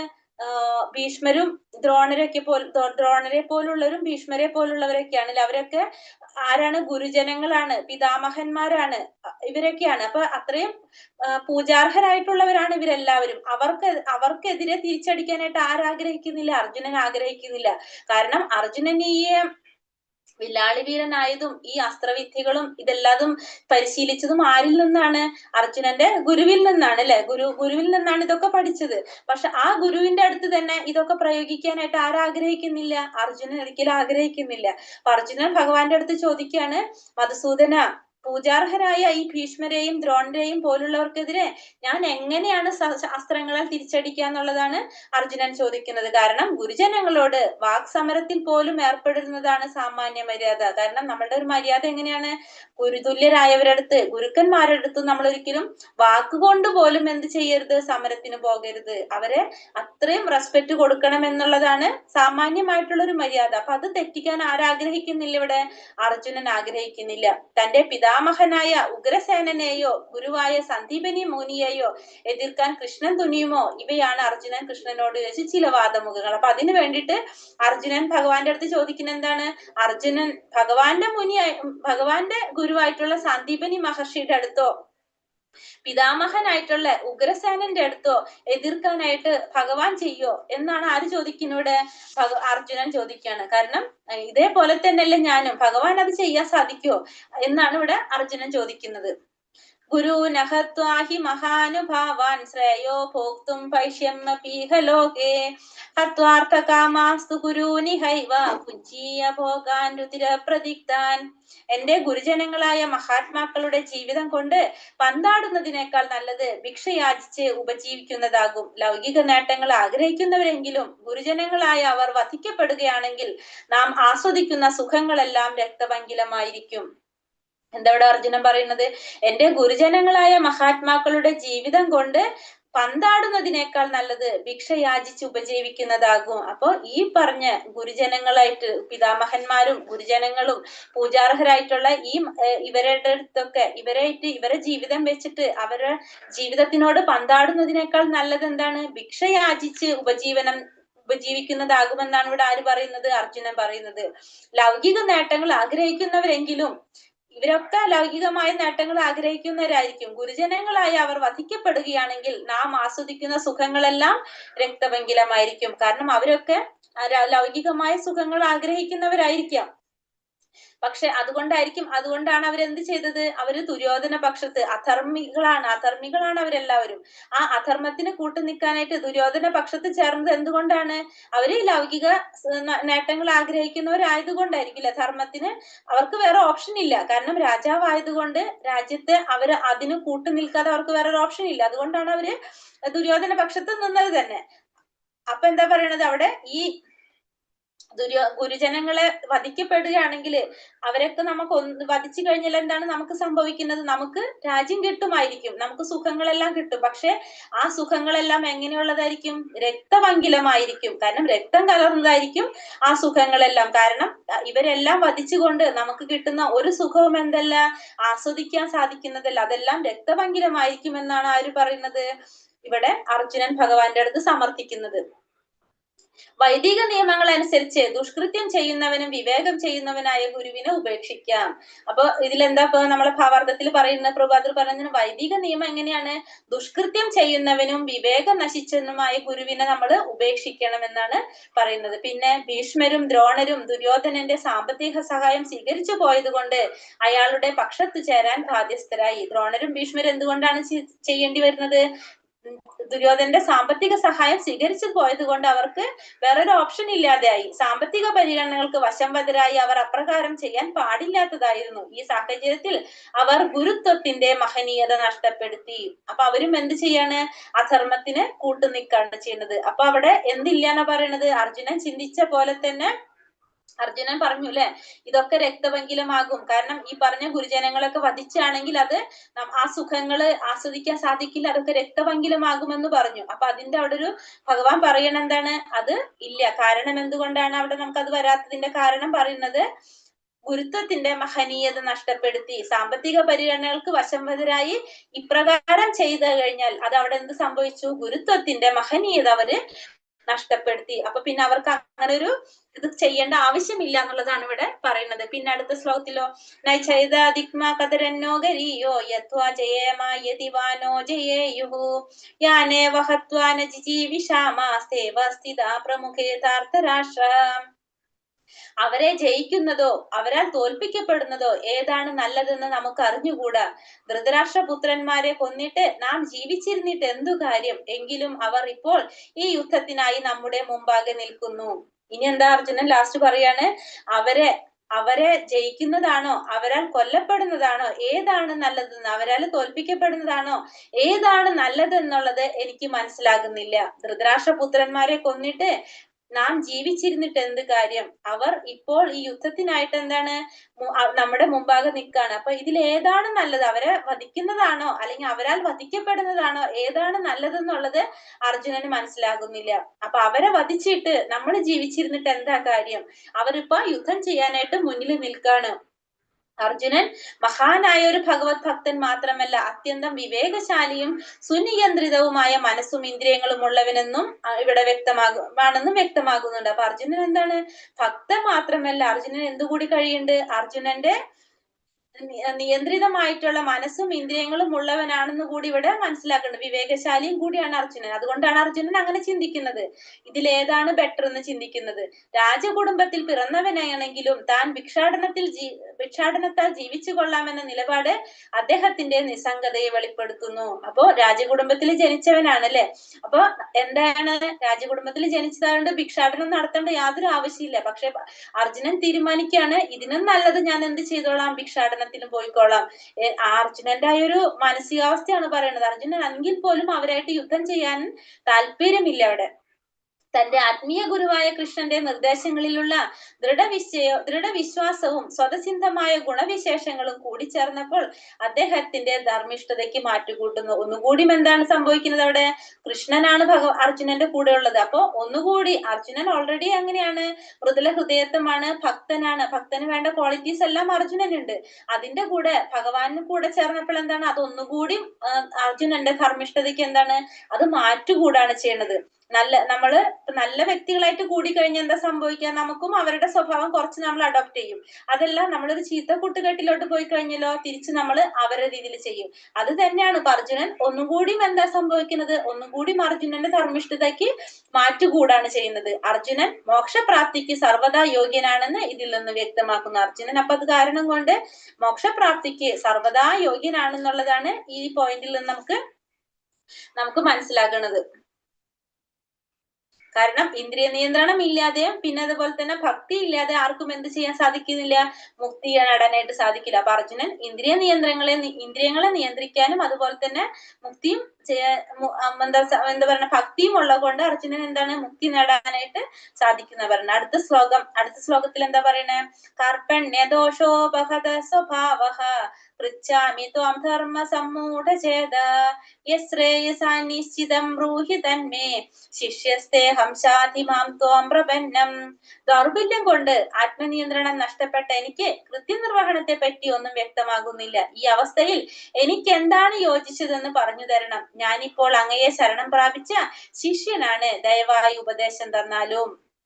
ഇപ്പൊ അർജുനൻ ഇത്രയും കാര്യങ്ങൾ പറഞ്ഞു കൊടുത്ത് ഭഗവാൻ അർജുനനെ ചീത്ത പറയുന്നുണ്ടല്ലേ, നിനക്ക് എവിടെ നിന്നാണ് ഈ മാലിന്യം വന്നു പെട്ടത്, നീ ഇതൊക്കെ ചെയ്തു കഴിഞ്ഞാൽ നീ എവിടേക്കാ പോകാ, അകീർത്തിയിലേക്കാണ് പോകുന്നത്, നീ ഉപരിലോകങ്ങളിലേക്ക് പോകില്ല, അകീർത്തിയിലേക്കാണ് പോകുന്നത്, ഇതൊക്കെ ഭയങ്കര മോശമായിട്ടുള്ള കാര്യമാണ് ഈ ചിന്തിക്കുന്നതെന്നൊക്കെ പറഞ്ഞിട്ട് അർജുനനെ ഭഗവാൻ വഴക്ക് പറയുന്നുണ്ട്. അപ്പൊ അർജുനൻ പറയാണ്, ദൗർബല്യം കൊണ്ട് ആത്മനിയന്ത്രണം നഷ്ടപ്പെട്ട എനിക്ക് കൃത്യനിർവഹണത്തെ പറ്റി ഒന്നും മനസ്സിലാകുന്നില്ല. അപ്പൊ എന്റെ ആത്മനിയന്ത്രണം നഷ്ടപ്പെട്ടു. ബന്ധുക്കളോടും കുടുംബക്കാരോടുമുള്ള ദൗർബല്യം കൊണ്ട് യുദ്ധം ചെയ്യാതിരിക്കുന്നതിനെ കുറിച്ച് ചിന്തിച്ചുകൊണ്ട് അർജുനന്റെ ആത്മനിയന്ത്രണം നഷ്ടപ്പെട്ടു. അതിനാൽ എന്താണ് ചെയ്യേണ്ടത്, എന്താണ് ചെയ്യേണ്ടത് എന്നതിനെ കുറിച്ച് ആർക്ക് വ്യക്തത വരുന്നില്ല? അർജുനന് വ്യക്തത വരുന്നില്ല. അപ്പൊ ഈ അവസ്ഥയില് അർജുനൻ എന്താണ് യോജിച്ചത്, എനിക്ക് എന്താണ് യോജിച്ചതെന്ന് പറഞ്ഞു തരണം. കാരണം ഞാൻ ഇപ്പോൾ അങ്ങയെ ശരണം പ്രാപിച്ച ശിഷ്യനാണ്, ദയവായി ഉപദേശം തന്നാലും. അപ്പൊ അർജുനന് എന്താണ് ചെയ്യേണ്ടതെന്ന് മനസ്സിലാകാത്തൊരവസ്ഥ വന്നപ്പോ അർജുനൻ സ്വന്തമായിട്ട് ചെയ്യാതെ അർജുനൻ എന്ത് ചെയ്യാണ്? അർജുനൻ തനിക്ക് പറ്റിയ ഒരാളെ, അതായത് ഭഗവാന്റെ ശിഷ്യത്വം സ്വീകരിക്കുകയാണ് ചെയ്യുന്നത്, ഭഗവാനെ ഗുരുവായിട്ട് സ്വീകരിക്കുകയാണ്. കാരണം അങ്ങ് എനിക്ക് വേണ്ട ഉപദേശം തന്നാലും എന്നാണ് പറയുന്നത്. അപ്പൊ ഭഗവാന്റെ അടുത്ത് പറയാണ്, എനിക്ക് വേണ്ട ഉപദേശം തരണമെന്ന് പറയാണ്. ജീവിത ലക്ഷ്യം നിറവേറ്റാൻ ഉതകുന്ന വഴി കാട്ടിത്തരാൻ കഴിവുള്ള വിശ്വാസിനായ ഒരു ആധ്യാത്മിക ഗുരുവിനെ സമീപിക്കേണ്ടതാണ്. നമ്മുടെ ജീവിതത്തില് നമുക്ക് ലക്ഷ്യം നിറവേറ്റാൻ വേണ്ടിയിട്ട് നമ്മളെ ലക്ഷ്യം എന്താണ്? ജീവിതത്തിന്റെ നമ്മളുടെ ലക്ഷ്യം ഭഗവത് സേവനമാണ്, ഭഗവാനെ സേവിക്കുക, ഭഗവാന്റെ ഗോലോക വൃന്ദാവനത്തിലോട്ട് തിരിച്ചു പോകുക, ഭഗവാന്റെ അടുത്തേക്ക് തിരിച്ചു പോകുക എന്നുള്ളതാണ് നമ്മുടെ ജീവിതത്തിന്റെ ആത്യന്തികമായിട്ടുള്ള ലക്ഷ്യം. ആ ലക്ഷ്യം നിറവേറ്റുന്നതിന് വേണ്ടിയിട്ട് വഴി കാട്ടിത്തരാൻ കഴിവുള്ള ഒരു വിശ്വാസിനായ ഒരു ആത്മീയ ഗുരുവിനെ നമ്മൾ സ്വീകരിക്കേണ്ടതാണ്. ആത്മസാക്ഷാത്കാരത്തിന്റെ ശാസ്ത്രം അറിയാതെ മനുഷ്യൻ എന്ന നിലയിൽ ജീവിത പ്രശ്നങ്ങളെ പരിഹരിക്കാതെ പട്ടികളെയും പൂച്ചകളെയും പോലെ ഈ ലോകം ത്യജിക്കുന്നവൻ കൃപണനാണ്. എന്താ പറയണത്? ആത്മസാക്ഷാത്കാരത്തിന്റെ ശാസ്ത്രം അറിയാതെ, ആത്മസാക്ഷാത്കാരം എന്ന് പറഞ്ഞ എന്താണ്? നമുക്ക് നമ്മളെ ആത്മാവിനെ കുറിച്ച് മനസ്സിലാകാം, നമ്മുടെ മൂലസ്വരൂപം ഭഗവാനെയാണ് നമ്മള് ആരാധിക്കേണ്ടത്. അതുപോലെ തന്നെ നമ്മളുടെ ലക്ഷ്യം എന്താണ്? നമ്മള് ഇന്ദ്രിയങ്ങളെ സന്തോഷിപ്പിക്കുന്നതിന് പകരം ഭഗവാന്റെ ഇന്ദ്രിയങ്ങളെ സന്തോഷിപ്പിക്കുക എന്നതാണ് നമ്മളെ ലക്ഷ്യം. ഭക്തിയുടെ സേവനമാണ് നമ്മൾ ചെയ്യേണ്ടത് എന്നുള്ള കാര്യം മനസ്സിലാക്കാതെ, ആത്മസാക്ഷാത്കാരത്തിന്റെ ശാസ്ത്രം അറിയാതെ, മനുഷ്യൻ എന്ന നിലയിൽ ജീവിത പ്രശ്നങ്ങളെ പരിഹരിക്കാതെ, മനുഷ്യൻ എന്ന നിലയിൽ ജീവിതത്തിന്റെ പ്രശ്നങ്ങളെ പരിഹരിക്കാതെ പട്ടികളെയും പൂച്ചകളെയും പോലെ ഈ ലോകം ത്യജിക്കുന്നത്, അങ്ങനെയൊക്കെ ജീവിച്ച് നമ്മൾ മരിച്ചു കഴിഞ്ഞാൽ എന്താണ്? അതിനാണ് നമ്മൾ കൃപണൻ എന്ന് പറയുന്നത്. കാരണം നമ്മള് എന്താ ചെയ്യണത്? പിശുക്ക് കാട്ടുന്ന പോലെയാണ്. നമ്മളുടെ ലക്ഷ്യം എന്താണെന്ന് മനസ്സിലാക്കുന്നില്ല, അതിനുവേണ്ടി നമ്മൾ മെനക്കെടുന്നില്ല, കഷ്ടപ്പെടുന്നില്ല, നമ്മൾ ജീവിത പ്രശ്നങ്ങൾ ഒന്നും പരിഹരിക്കുന്നില്ല. നമ്മളുടെ ലക്ഷ്യം എന്താണ്? ഭഗവാനാണ്. അത് മനസ്സിലാക്കി കഴിഞ്ഞാൽ നമുക്ക് അതിനനുസരിച്ച് പ്രവർത്തിക്കാനായിട്ട് സാധിക്കും. പക്ഷെ ഇതൊന്നും ചെറിയാതെ നമ്മൾ ഈ ഭൗതിക ലോകത്തു നിന്ന് വിട പറഞ്ഞു പോയി കഴിഞ്ഞാൽ അവരാരാണ്? ഈ ലോകം ത്യജിക്കുന്നവര് കൃപണന്മാരാണ് എന്നാണ് ആര് പറയുന്നത്? ഇവിടെ പ്രഭാതർ പറയുന്നത് ഭാവാർത്ഥത്തില്. ഭൗതികമായ ജീവിത വീക്ഷണത്തോടെ സ്വന്തം കുടുംബം, സമൂഹം, രാജ്യം എന്നിവയിൽ ആവശ്യത്തിലധികം സ്നേഹം പുലർത്തിക്കൊണ്ട് സമയം പാഴാക്കുന്നവനാണ് കൃപണൻ. അപ്പൊ ഒന്നും കൂടി ക്ലിയർ ആയിട്ട് പറയാണ്, നമ്മളുടെ ജീവിതത്തിന്റെ ലക്ഷ്യം മനസ്സിലാക്കാതെ ഭൗതികമായ ജീവിത വീക്ഷണത്തോടെ സ്വന്തം കുടുംബവും, സമൂഹവും, രാജ്യവും ഇതൊക്കെ ചിന്തിച്ചുകൊണ്ട് അതിനു വേണ്ടി മാത്രം സമയം കണ്ടെത്തി അതിന് മാത്രം സമയം പാഴാക്കിക്കൊണ്ടിരിക്കുന്നവരാരാണ്? കൃപണന്മാരാണ്. ഭക്തിയുടെ സേവനങ്ങളൊന്നും ചെയ്യാതെ, ഭഗവാനെ കുറിച്ച് ചിന്തിക്കാതെ, ഇതൊന്നും ചെയ്യാതെ സമയം പാഴാക്കിക്കൊണ്ടിരിക്കുന്നവരാരാണ്? അവരാണ് കൃപണൻ. സൗഹൃദ സംഭാഷണങ്ങൾ നിർത്തി അർജുനൻ ശിഷ്യൻ എന്ന നിലയിൽ കൃഷ്ണനെ സ്വയം സമർപ്പിക്കുന്നു. ഗുരുവും ശിഷ്യനുമായുള്ള സംഭാഷണം ഗൗരവമുറ്റതാണ്. അപ്പോ അർജുനൻ ഇവിടെ എന്താണ്? സൗഹൃദ സംഭാഷണങ്ങളെല്ലാം നിർത്തി അർജുനൻ സീരിയസ് ആയിട്ട് ഭഗവാന്റെ അടുത്ത് പറയാണ്, എന്നെ ശിഷ്യനായിട്ട് സ്വീകരിച്ചിട്ട് എന്റെ ഉള്ളിലെ ആ കൺഫ്യൂഷൻ മാറ്റിത്തരാനായിട്ടാണ് ഇവിടെ ആര് പറയുന്നത്? അർജുനൻ ഭഗവാനോട് പറയുന്നത്. അർജുനൻ സ്വയം സമർപ്പിക്കുകയാണ് ഭഗവാന്. ഇനി ഇവിടെ തൊട്ട് എന്തായി? അർജുനൻ ശിഷ്യനും ഭഗവാൻ ഗുരുവുമായിട്ടുള്ള ഒരു സംഭാഷണമാണ് ഇനി വരുന്നത്. അപ്പൊ ഇനി ഭഗവാൻ ഗുരുവായി നിന്നുകൊണ്ട് അർജുനന് വേണ്ട നിർദ്ദേശങ്ങളും ഉപദേശങ്ങളും കൊടുക്കാണ് ചെയ്യുന്നത്. അടുത്ത ശ്ലോകം നമുക്ക് നോക്കാം. നഹി പ്രപശ്യാമി മമാവനുദ്യാദുച്ചോകമുച്ചോഷണമിന്ദ്രിയാണാം അവാപ്യ ഭൂമാവ സ്വപ്നമൃത്തം രാജ്യം സുരാണാം അപിചാധിപത്യം.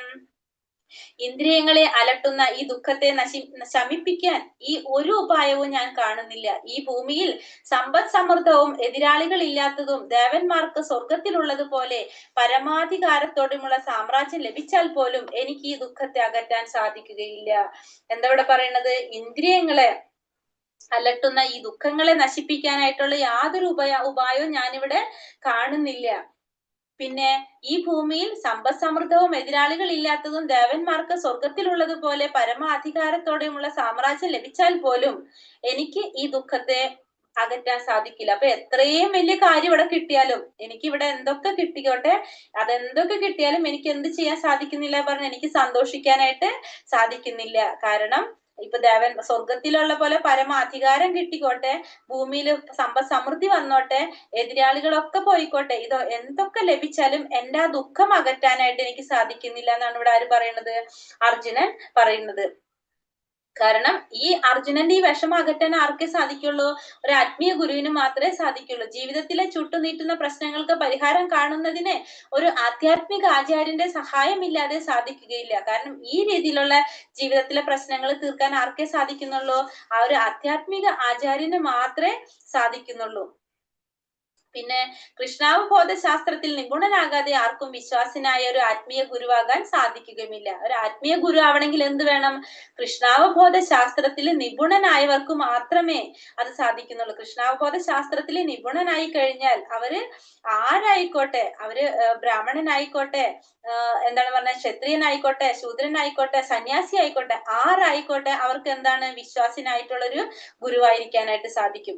എന്താ ഉണ്ടാവണം അവർക്ക്? കൃഷ്ണാവബോധ ശാസ്ത്രത്തില് നിപുണനായിരിക്കണം. അങ്ങനെ ഒരു വ്യക്തി ബ്രാഹ്മണനായാലും ശൂദ്രനായാലും സന്യാസി ആയാലും അവർക്ക് എന്ത് ചെയ്യാൻ സാധിക്കും? അവർക്ക് വിശ്വാസനായ ഒരു ആത്മീയ ഗുരുവായിരിക്കാനുള്ള യോഗ്യത ഉണ്ടായിരിക്കും. പിന്നെ ജനനം, വാർദ്ധക്യം, രോഗം, മരണം എന്നിങ്ങനെ ഭൗതിക ജീവിത സംബന്ധികളായ പ്രശ്നങ്ങളൊന്നും ധനാർജനം കൊണ്ടോ സാമ്പത്തിക അഭിവൃദ്ധി കൊണ്ടോ പരിഹരിക്കാവുന്നതല്ല. ഇപ്പൊ നമ്മള് ഈ പറഞ്ഞ ജനനായിക്കോട്ടെ, വാർദ്ധക്യായിക്കോട്ടെ, രോഗം, മരണം എന്നിവ ഭൗതിക ജീവിത സംബന്ധികളായ പ്രശ്നങ്ങളാണ്. ഭൗതിക ജീവിതത്തിൽ വരുന്ന ഈ കാര്യങ്ങളാണ്. ജനനം ഉണ്ടാവും, കുറെ കഴിയുമ്പോൾ നമ്മുടെ ശരീരത്തിന് വാർദ്ധക്യം സംഭവിക്കും, രോഗം സംഭവിക്കും, അത് കഴിഞ്ഞിട്ട് മരിച്ചു പോകും.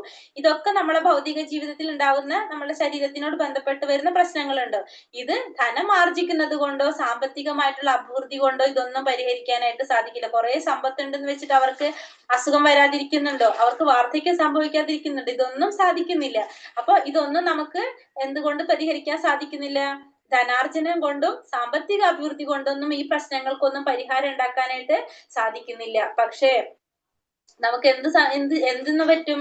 നമുക്ക് പറ്റും കൃഷ്ണാവബോധം ഉൾക്കൊള്ളുകയാണെങ്കിൽ, കൃഷ്ണൻ അറിയാൻ ശ്രമിക്കുകയാണെങ്കിൽ, ഭഗവത്ഗീത, ഭാഗവതം പോലുള്ള ഗ്രന്ഥങ്ങള്, ഭഗവാനെ പ്രതിനിധീകരിക്കുന്ന ഈ ഗ്രന്ഥങ്ങളൊക്കെ പഠിച്ചു കഴിഞ്ഞാൽ, നമുക്ക് വായിക്കാൻ സാധിച്ചു കഴിഞ്ഞാലോ നമുക്ക് കുറെ പ്രശ്നങ്ങൾക്ക് പരിഹാരമാക്കാനായിട്ട് സാധിക്കും. അത് പറയുന്നത്. പിന്നെ അടുത്ത ശ്ലോകത്തിൽ എന്താ പറയണത്? അപ്പൊ അതിന് നമ്മൾ എന്താ ചെയ്യേണ്ടത്? നമ്മുടെ ജീവിത പ്രശ്നങ്ങളെ, നമ്മൾക്ക് ദുഃഖങ്ങളെ, ഈ പറഞ്ഞ പോലെ തന്നെ നമ്മളുടെ ദുഃഖങ്ങള്, അതേതൊക്കെയാണ് നമ്മളുടെ ദുഃഖങ്ങള്?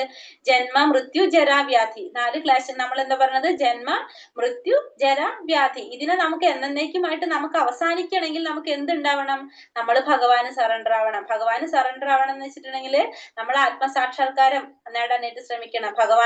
ഭഗവാനിലേക്ക് എത്താനായിട്ട് നമുക്ക് ശ്രമിക്കണം. ഭഗവാന്റെ ലോകത്തിലേക്ക് പോകാനായിട്ട് നമുക്ക് സാധിക്കണം. എങ്കിൽ നമുക്ക് എന്തുണ്ടാവുന്നില്ല? പുനർജന്മം ഉണ്ടാകുന്നില്ല. അപ്പോഴാണ് നമ്മളുടെ പ്രശ്നങ്ങൾക്ക് ശാശ്വതമായിട്ടുള്ള ഒരു പരിഹാരം ഉണ്ടാകുള്ളൂ. അതാണ് നമ്മളുടെ കൃഷ്ണാവബോധത്തിന്റെ വഴി പറയുന്നത്. അപ്പൊ അടുത്ത പോയിന്റിൽ പറയാണ്, സഞ്ജയ ഉവാച ഏവ മുക്ത ഋഷികേശം ഗുഡാകേശ പരം തപഃ നയോത്സ്യ ഇതി ഗോവിന്ദ മുക്ത തുഷ്ണീ ബഭൂവഃ. സഞ്ജയൻ പറഞ്ഞു. ഇത്രയും പറഞ്ഞിട്ട് ശത്രു സംഹാരിയായ അർജുനൻ വീണ്ടും ഗോവിന്ദ, ഞാൻ യുദ്ധം ചെയ്യുകയില്ല എന്ന് കൃഷ്ണനെ ഉണർത്തിച്ചുകൊണ്ട് മൗനം പൂണ്ടു. അപ്പൊ സഞ്ജയൻ പറയാണ്, വീണ്ടും രാജാവിന്റെ അടുത്ത് പറഞ്ഞു കൊടുക്കാണ്, അല്ലെ, ധൃതരാഷ്ട്ര അടുത്ത് പറഞ്ഞു കൊടുക്കാണ്. ഇത്രയും പറഞ്ഞുകൊണ്ട് അർജുനൻ വീണ്ടും ഞാൻ യുദ്ധം ചെയ്യുന്നില്ല എന്ന് കൃഷ്ണനെ ഉണർത്തിച്ചുകൊണ്ട് മൗനം പൂണ്ടു എന്നാ പറയണത്. ഇത്രയും ചിന്തിച്ച് ഇനി യുദ്ധം ചെയ്യുന്നില്ല എന്ന് പറഞ്ഞുകൊണ്ട് നിൽക്കാണ്.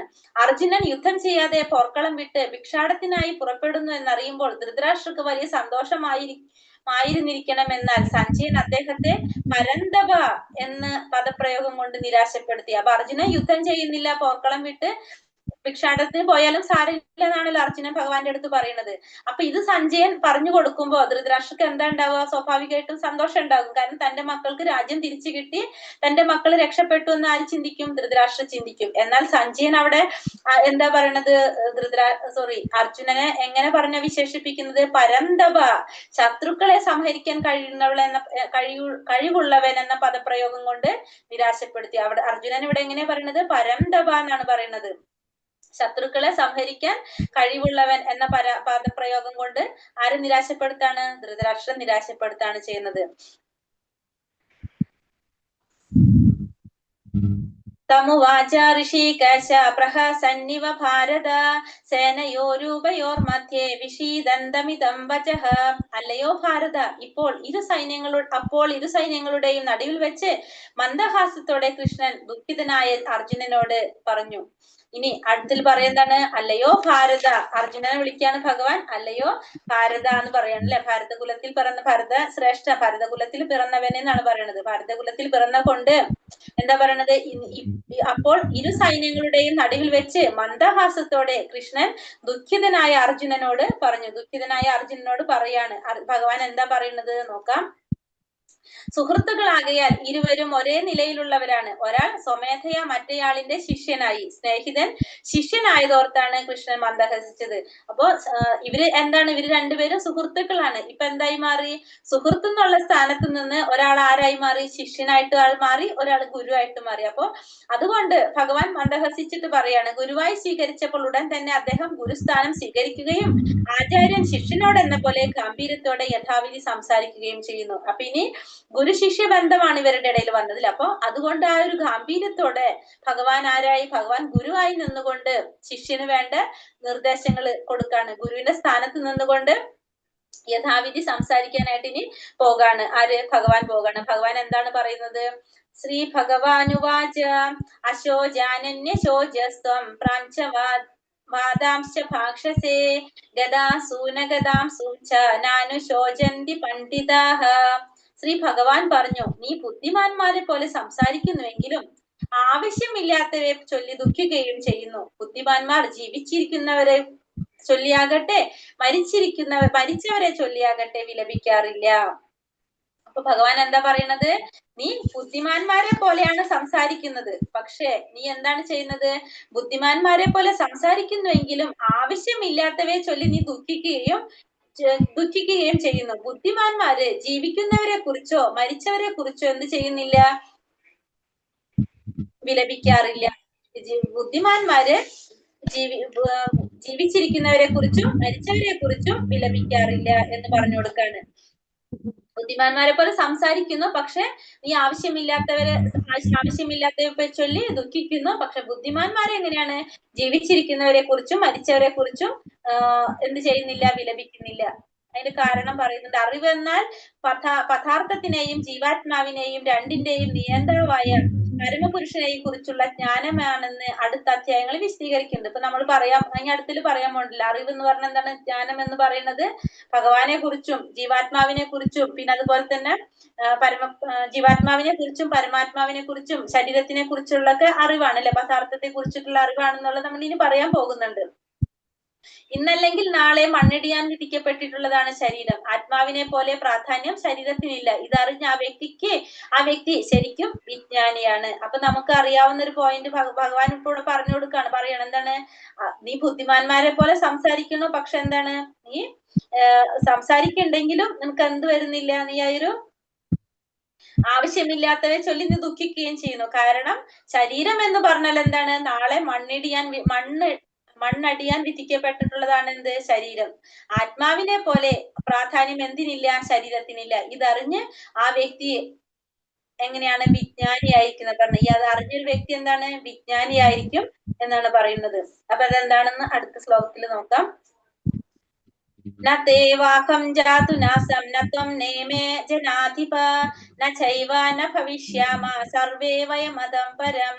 ഞാൻ ഇല്ലാതിരുന്നൊരു കാലം ഉണ്ടായിട്ടേ ഇല്ല, അതുപോലെ നീയും ഈ കാണുന്ന രാജാക്കന്മാരുമെല്ലാം എന്നും ഉണ്ടായിരുന്നു, ഒരിക്കലും നാം ആരും ഇല്ലാതാവുന്നില്ല. എന്താ പറയണത്?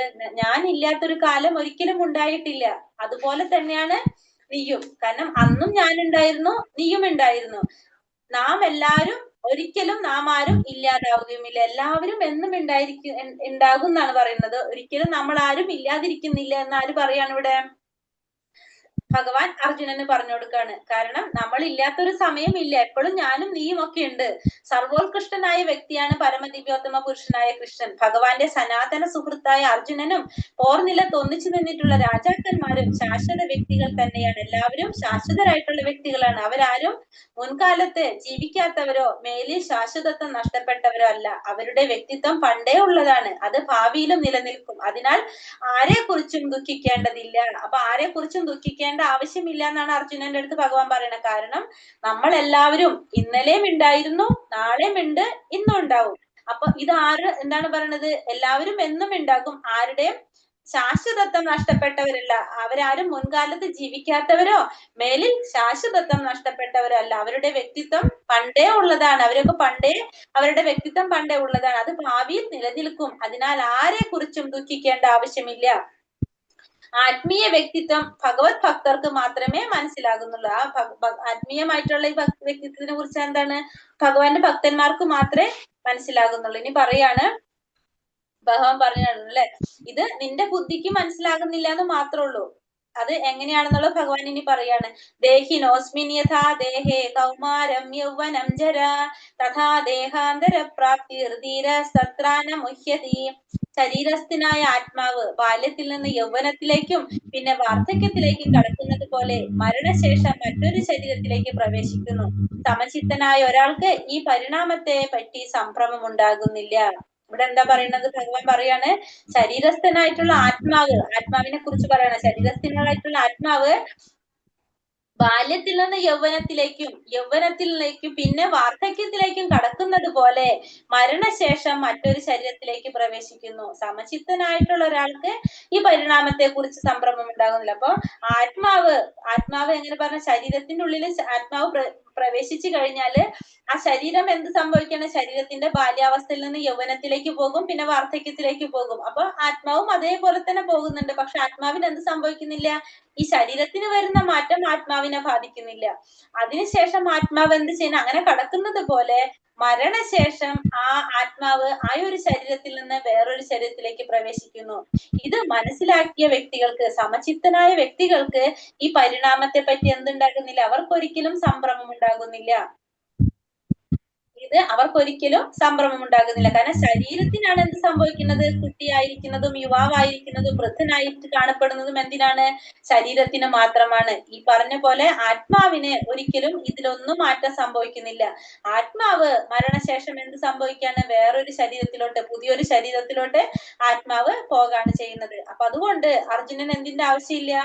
ഇവരെ കുറിച്ചൊന്നും ചിന്തിക്കേണ്ട ആവശ്യമില്ല. ഇവർക്കൊക്കെ മരണം സംഭവിച്ചു കഴിഞ്ഞാൽ അവരുടെ ശരീരം മാത്രമേ നശിക്കുന്നുള്ളൂ. അവരുടെ ആത്മാവ് ഈ ഒരു ശരീരത്തിൽ നിന്ന് വേറൊരു ശരീരത്തിലേക്ക് പ്രവേശിക്കുകയാണെന്ന് ഇവിടെ ഭഗവാൻ പറഞ്ഞു കൊടുക്കാണ്. ജീവാത്മാവ്, പരമാത്മാവ്, ഭൗതിക പ്രകൃതി, ആത്മീയ പ്രകൃതി എന്നിവയുടെ വ്യവസ്ഥയെ കുറിച്ച് പൂർണ്ണമായ അറിവ് നേടിയ വ്യക്തിയെ ധീരൻ അഥവാ സമചിത്തതയുള്ള ആളെന്ന് പറയാം. അങ്ങനെയുള്ള ഒരാൾക്ക് ശരീര പരിണാമത്തെ പറ്റി വ്യാമോഹം ഉണ്ടാകുന്നില്ല. കാരണം ശരീരത്തെ കുറിച്ച് മനസ്സിലാക്കുന്ന ഒരു വ്യക്തിക്ക് അറിയാം, ശരീരത്തിനാണ് ഈ മാറ്റങ്ങളെല്ലാം സംഭവിക്കുന്നത്. ശരീരമാണ് മരണപ്പെട്ടു പോകുമ്പോ ശരീരമാണ് നശിച്ചു പോകുന്നത്, ആത്മാവ് നശിക്കുന്നില്ല. ആത്മാവ് മരണശേഷം ആത്മാവിന് എന്താ സംഭവിക്കുന്നത്? ആ ശരീരം നശിക്കുമ്പോൾ ആത്മാവ് വേറൊരു ശരീരത്തിലോട്ട് പ്രവേശിക്കുകയാണ് ചെയ്യുന്നത്. ആത്മാവിന് നാശം സംഭവിക്കുന്നില്ല. അത് ആർക്കറിയാൻ സാധിക്കുന്നുണ്ട്? സമചിത്തനായിട്ടുള്ള വ്യക്തികൾക്ക്, ഈ കാര്യങ്ങൾ മനസ്സിലാകുന്നവർക്ക് അതറിയാം. അങ്ങനെയുള്ള ഒരാൾക്ക് ഈ ശരീര പരിണാമത്തെ കുറിച്ച് വ്യാമോഹം ഉണ്ടാകുന്നില്ല. ജീവാത്മാവിനെ തുണ്ടുകളാക്കി വിഭജിക്കാൻ സാധ്യമല്ല എന്ന കാരണത്താൽ അതിനെക്കുറിച്ചുള്ള മായാവാദികളുടെ അദ്വൈത സിദ്ധാന്തം സ്വീകാര്യമല്ല. വെള്ളത്തിൽ കാണുന്ന ആകാശത്തിന്റെ പ്രതിബിംബം സൂര്യചന്ദ്രന്മാരെയും നക്ഷത്രങ്ങളെയും ഉൾക്കൊള്ളുന്നു. നക്ഷത്രങ്ങൾ ജീവാത്മാക്കളെ പോലെയാണ്. പരമാത്മാവാണെങ്കിൽ സൂര്യനോടോ ചന്ദ്രനോടോ ഉപമിക്കാം. അപ്പൊ നമ്മള് എന്താ പറയണത്, ജീവാത്മാക്കള് കുറേ ഉണ്ടല്ലേ. വെള്ളത്തിൽ കാണുന്ന ആകാശത്തിന്റെ പ്രതിബിംബം സൂര്യചന്ദ്രന്മാരെയും നക്ഷത്രങ്ങളെയും ഉൾക്കൊള്ളുന്നു. നക്ഷത്രങ്ങൾ ആരാണ്? ജീവാത്മാക്കളാണ്. പരമാത്മാവ് സൂര്യനോട് ചന്ദ്രന്, പരമാത്മാവ് ഒരാളാണ് അല്ലെ പരമാത്മാവുള്ളത്. ജീവാത്മാക്കളോ കുറേ ഉണ്ട്. നമുക്കറിയാം ഈ ഭൗതികത്തില് 84 ലക്ഷം ജീവജാലങ്ങളുണ്ട്. ഈ 84 ലക്ഷം ജീവജാലങ്ങള് മനുഷ്യരായിക്കോട്ടെ മൃഗങ്ങളായിക്കോട്ടെ ഇങ്ങനെ എല്ലാം കൂടിയിട്ട് 84 ലക്ഷങ്ങൾ വരുന്നുണ്ട്. ഇവരുടെ എല്ലാത്തിന്റെ ഉള്ളിൽ ആരിയ്ക്കുന്നുണ്ട്? ഭഗവാൻ പരമാത്മ രൂപത്തിലിരിക്കുന്നുണ്ട്. ശരീരം കൊണ്ട് മാത്രമാണ് എല്ലാതും വ്യത്യസ്തമായിട്ടുള്ളത്. ആത്മാവ്, അതിൻ്റെ ഉള്ളിലിരിക്കുന്ന പരമാത്മാവ് എല്ലാവരുടെ ഉള്ളിലും, ജീവാത്മാവും പരമാത്മാവും ഒന്ന് തന്നെയാണ്. ശരീരം കൊണ്ട് മാത്രമാണ് എന്ത് എല്ലാവരും വ്യത്യസ്തമായിട്ടിരിക്കുന്നത്. മാത്ര സ്പർശാസ്തു കൗന്ദേയ ശീതോഷ്ണ സുഖ ദുഃഖദ ആഗമാപായിനോ നിത്യ സംസിദിശ്വസ്വ ഭാരത. ഹേ കുന്തിപുത്ര, ക്ഷണികങ്ങളായ സുഖദുഃഖങ്ങളുടെ വരവും പോക്കും മഞ്ഞുകാലത്തിന്റെയും വേനൽക്കാലത്തിന്റെയും ഗതിവിധികൾ പോലെയത്രേ. ഇന്ദ്രിയാനുഭൂതികളിൽ നിന്ന് അവയുണ്ടാകുന്നു. ഹേ ഭാരത, അവയെ അസ്വസ്ഥനാകാതെ സഹിക്കാൻ ഒരാൾ പഠിക്കണം. ഇനി എന്താ പറയുന്നത്? ക്ഷണികങ്ങളായ ഈ സുഖദുഃഖങ്ങളുടെ വരവും പോക്കും എങ്ങനെയാണ്? മഞ്ഞുകാലത്തിന്റെയും വേനൽക്കാലത്തിന്റെയും ഗതിവിഗതികൾ പോലെയാണ്. ഇന്ദ്രിയ അനുഭൂതികളിൽ നിന്നാണ് ഇവയെല്ലാം ഉണ്ടാകുന്നത്. നമുക്ക് ഈ സുഖം വരുന്നതും സുഖം തോന്നുന്നതും ദുഃഖം തോന്നുന്നതും എന്താണ്? നമ്മളുടെ ഇന്ദ്രിയങ്ങളുടെ ഒരു അനുഭൂതി മാത്രമാണ്. നമുക്ക് തോന്നാണ് ഇതാണ് സുഖമെന്ന്. അത് തോന്നിക്കഴിഞ്ഞാൽ നമുക്കത് സുഖമാണ്. നമുക്കിത് ദുഃഖമാണെന്ന് നമുക്ക് ഫീൽ ചെയ്ത് കഴിഞ്ഞാൽ അത് ദുഃഖമാണ്. അത് നമ്മളുടെ സെൻസ് ആണത്. നമ്മളുടെ ഇന്ദ്രിയങ്ങൾക്ക് ഉണ്ടാവുന്ന ഒരു അനുഭൂതി മാത്രമാണത്. അതിന് അസ്വസ്ഥനാകാതെ ഒരാൾ എന്ത് ചെയ്യണം? അതിനെ സഹിക്കാനായിട്ട് ഒരാള് പഠിക്കണം എന്നുള്ളതാണ് പറയുന്നത്. കാരണം നമ്മളാണ് അതിനെ കുറിച്ച് ചിന്തിക്കുന്നത്. നമ്മളുടെ ഒരു അവബോധം, നമുക്ക് എന്താണോ തോന്നുന്നത് അതാണ് പറയുന്നത് നമ്മള്. അപ്പൊ എന്ത് ചെയ്യണം? അതിന് അസ്വസ്ഥനാകാതെ നമ്മൾ സഹിക്കാനായിട്ട് ശ്രമിക്കണം. അർജുനനെ സംബോധന ചെയ്യാൻ ഉപയോഗിച്ച 2 പേരുകളും ഇവിടെ പ്രാധാന്യം അർഹിക്കുന്നു. കൗന്ദേയ എന്ന പദം മാതൃഭാഗത്തു നിന്നുള്ള രക്തബന്ധത്തെയും ഭാരത എന്ന പദം പിതാവിന്റെ ഭാഗത്തു നിന്നുള്ള മഹാത്മ്യത്തെയും സൂചിപ്പിക്കുന്നു. അപ്പൊ നമ്മൾ പറഞ്ഞു ഭാരത കുലശ്രേഷ്ഠ എന്നാ പറഞ്ഞത് അല്ലെ. അപ്പൊ അർജുനൻ എന്താ പറയുന്നത്? ഭാരതകുല ശ്രേഷ്ഠാണ്. പിന്നെന്താണ്? കൗന്ദേയ എന്നാണ് പറയുന്നത് ഇവിടെ. കൗന്ദേയ എന്ന് പറയുന്നത് എന്താണ്? കുന്തി ദേവിയുടെ മകനായതുകൊണ്ട് കൗന്ദേയ എന്ന് പറയുന്നു. പിന്നെ ആ മഹനീയ പൈതൃകം ശരിയായ കൃത്യനിർവഹണത്തിനുള്ള ഉത്തരവാദിത്യം വർദ്ധിപ്പിക്കുന്നുണ്ട്. അതുകൊണ്ട് അദ്ദേഹത്തിന് യുദ്ധത്തിൽ നിന്ന് ഒഴിഞ്ഞു മാറാൻ സാധിക്കുന്നില്ല. ആ മഹനീയമായിട്ടുള്ള ഒരു പൈതൃകം, ശരിയായ കൃത്യനിർവഹണത്തിനുള്ള ഉത്തരവാദിത്യം അർജുനന്റെ എടുത്തു കാണിക്കുകയാണ് ചെയ്യുന്നത്. അപ്പൊ അതുകൊണ്ട് എന്ത് ചെയ്യാൻ പാടില്ല? ആ അദ്ദേഹത്തിന് യുദ്ധത്തിൽ നിന്ന് ഒഴിഞ്ഞു മാറാനായിട്ട് സാധിക്കില്ല. അപ്പൊ അർജുനന് യുദ്ധം ചെയ്യാൻ വേണ്ടിയിട്ട് തീരുമാനം എടുക്കാൻ വേണ്ടിയിട്ട് ഭഗവാൻ ഓരോരോ കാര്യങ്ങൾ പറഞ്ഞങ്ങോട്ട് കൊണ്ടുവരാണ് ചെയ്യുന്നത് ഇവിടെ. യം ഹി നാവ്യതയന്ത്യത്തെ പുരുഷം പുരുഷർഷഭ സമദുഃഖ സുഖം ധീരം സോമൃതത്വായ കൽപ്പതേ. അല്ലയോ നരോത്തമ അർജുന, സുഖദുഃഖങ്ങളാൽ അസ്വസ്ഥനാകാതെ രണ്ടിലും സമനില കൈവിടാത്ത വ്യക്തി നിശ്ചയമായും മോക്ഷപ്രാപ്തിക്ക് അർഹനാണ്. ഇവിടെ എന്താ പറയുന്നത്? അർജുനനോട് പറയാണ്, സുഖദുഃഖങ്ങളാൽ സുഖം വന്നാലും ദുഃഖം വന്നാലും രണ്ടിലും അസ്വസ്ഥനാകാതെ രണ്ടിലും സമനില കൈവരിക്കുന്ന വ്യക്തി, രണ്ടിലും സമനില കൈവിടാതെ ആ ഒരു വ്യക്തി ഉണ്ടല്ലോ, രണ്ടും ഒരേപോലെ ചിന്തിക്കുന്ന കാണുന്ന ഒരു വ്യക്തി നിശ്ചയമായും എന്താണ്? മോക്ഷപ്രാപ്തിക്ക് അർഹനാണെന്ന് പറയാണ്.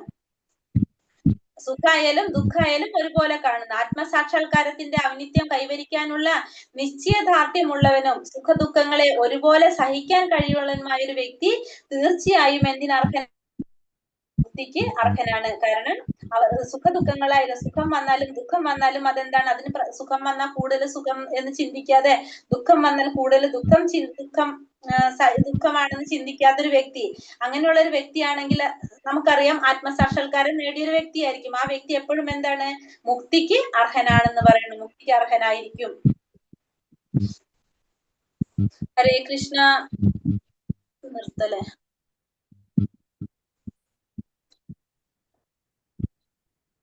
ഹരേ കൃഷ്ണ. വാഞ്ചാ